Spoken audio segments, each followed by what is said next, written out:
Students, हमारे सामने question दिया गया है।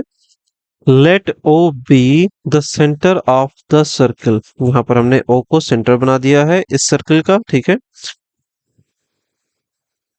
And A B and C D are two parallel chords on the same side of the radius. तो radius के सेम साइड में हमने दो कोड बना दी, ए बी और सी डी। ओके, फिर क्या कहा जा रहा है यहाँ पर? OP is perpendicular to A B.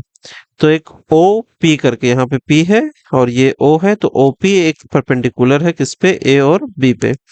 इसके बाद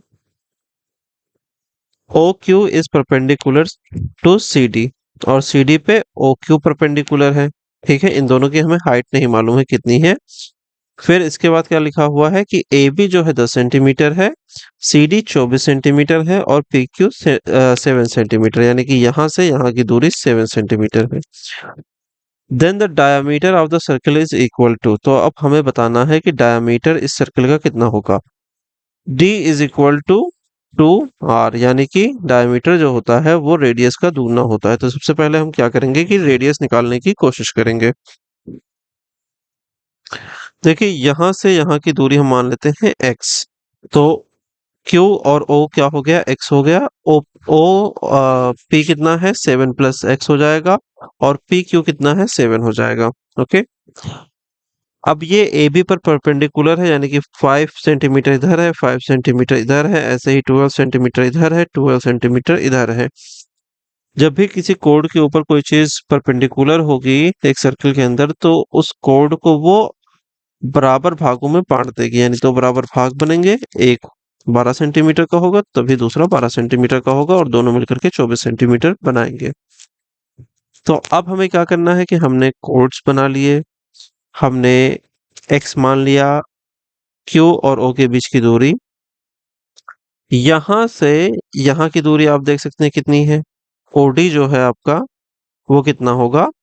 वो एक राइट एंगल ट्रायंगल बना लेगा और इससे क्या होगा कि हम पाइथागोरस का परिमेय यूज कर लेंगे, थ्योरम यूज कर लेंगे और पता कर लेंगे।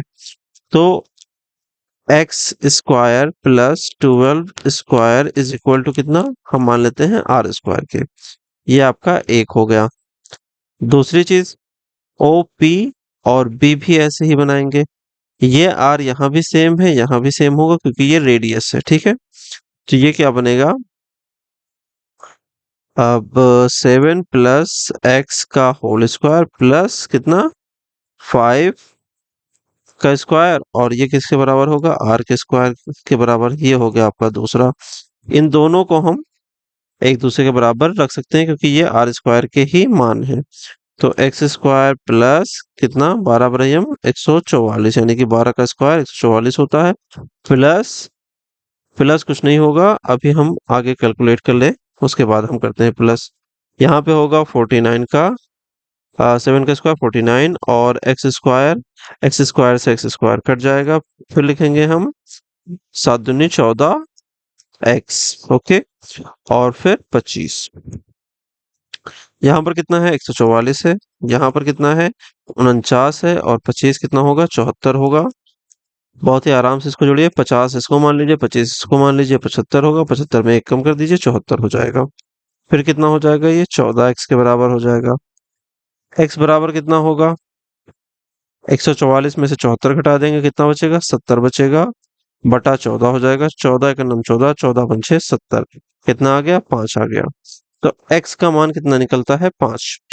यहाँ पर आप देख रहे हैं x का मान, ठीक है। अब हम r का मान निकालेंगे इसके थ्रू। कैसे? यहाँ पर हम रख देंगे x का मान। ये क्या हो जाएगा?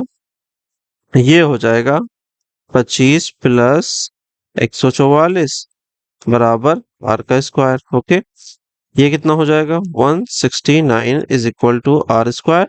तो आर का मतलब कितना हो गया? आर का मतलब हो गया 13, ठीक है। आर आ गया 13। तो अब आर 13 है तो हमें डायमीटर बताना है। डायमीटर आर का दोगुना होगा, तो 13 दूना कितना होता है? 26। ऑप्शन नंबर जो 4 है आपका इस क्वेश्चन का, वही आपका करेक्ट आंसर होगा। कोई खास कैलकुलेशन नहीं थी, बस आपको समझना था ये क्वेश्चन किस तरीके का है। मिलते हैं अगली वीडियो में। Have a lovely day, signing off.